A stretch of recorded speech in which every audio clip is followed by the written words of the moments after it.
You're watching CTOM TV. Knowledge is power.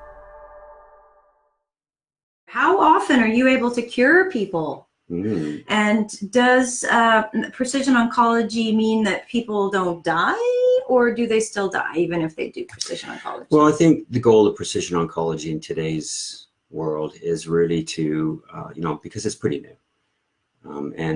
We still have the epigenetic empire to conquer, and then we have the, endogenous bacterial and viral components. What do they call it? The biosphere to conquer. So we're 100 years away from truly conquering cancer in that sense. Okay, but what you're talking about, but as far as precision oncology goes, the goal is to turn it into a chronic disease.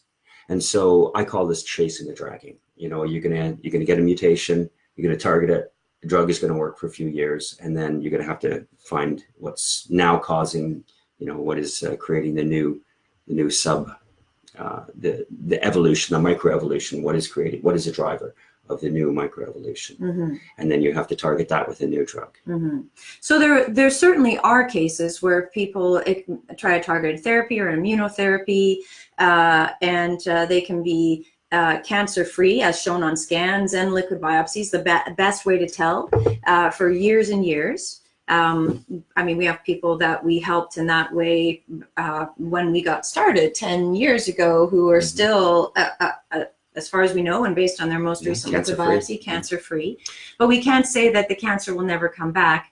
What Alex is saying is, because we know this person's genetics, if we do on the liquid biopsy start to see that she's having an uptick in those mutations, then we can just arrange for her access to a targeted therapy for those mutations, and then she can have many more years of cancer-free life. And that's what Alex means when he's talking about it being a chronic condition. I think the most important thing is to use targeted therapies and immunotherapies right up front.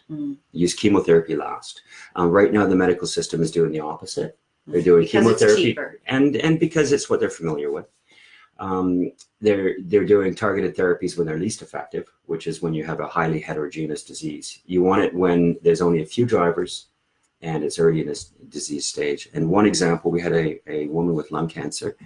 We found that she had an EGFR mutation. It was very low grade, and she was supposed to be cured by surgery.